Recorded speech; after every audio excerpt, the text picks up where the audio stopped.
solution. Now, you said free, but you would make money off of it.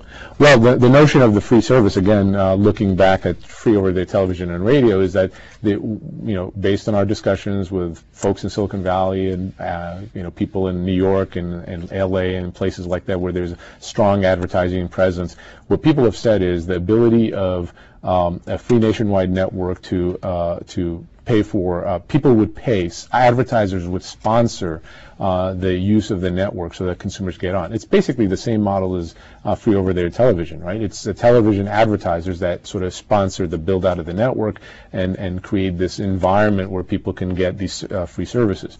And so it's basically the same model, and obviously there's a lot of support for it because we have minimum commitments of roughly $800 million even before we have to build a network, even before we have the license to be able to operate this network. So I think shows a lot of interest. Some of the FCC's responses to your proposal, there were a couple of quotes that I wanted to talk to you and get your response to. They said that either M2Z or NetFree US, which is another person who submitted a similar plan, I gather, they said have convinced us that their proposals are more likely to result in a service that will better serve the public interest than the spectrum use that would be made by a licensee who has obtained its license through the competitive bidding process. Because essentially you were asking them just to get access to the spectrum, not bid. Is that it? No. What we said was, look, if there was an enormous amount of demand for this, we would think it would be in the FCC's interest to quickly put this spectrum into the marketplace. But there was sort of a market failure here. Nobody had any interest in using the spectrum until we showed up. NetFree filed 9 months after we showed up. We made no secret of our intent to do this. What we said to the FCC is, getting into the marketplace to create the competition is a very important broadband policy goal. The law, the Telecommunications Act, gives the Commission broad discretion to figure out how to assign spectrum. What we effectively said is, look, we don't know what you're going to decide to do, but we're willing to do a whole bunch of things to create the right incentives, competition, and all these kind of things, a free service. And what we need is a quick decision to get into the marketplace. And what we outlined to them is, if you want to grant the spectrum without going through a very complicated, long rulemaking and whatever, that they had the authority to do so. The FCC has to make its own independent judgment.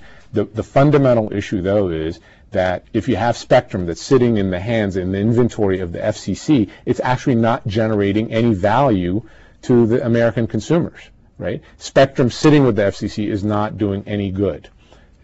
Spectrum being used by M2Z or any other person, however you decide to assign it, as long as you do it quickly, would be in the best interest of consumers, right? So one of the other things, let's be very specific. We have committed to build out this network on a very rapid scale. Traditionally, with the FCC's rules, generally, through this rulemaking process, they have something called substantial service, which is, sort of, if you build it, great. If you don't, maybe sometimes we'll sort of decide whether that was an appropriate answer. But there's really not an enforcement mechanism, or that has been applied consistently to make sure people actually use the spectrum.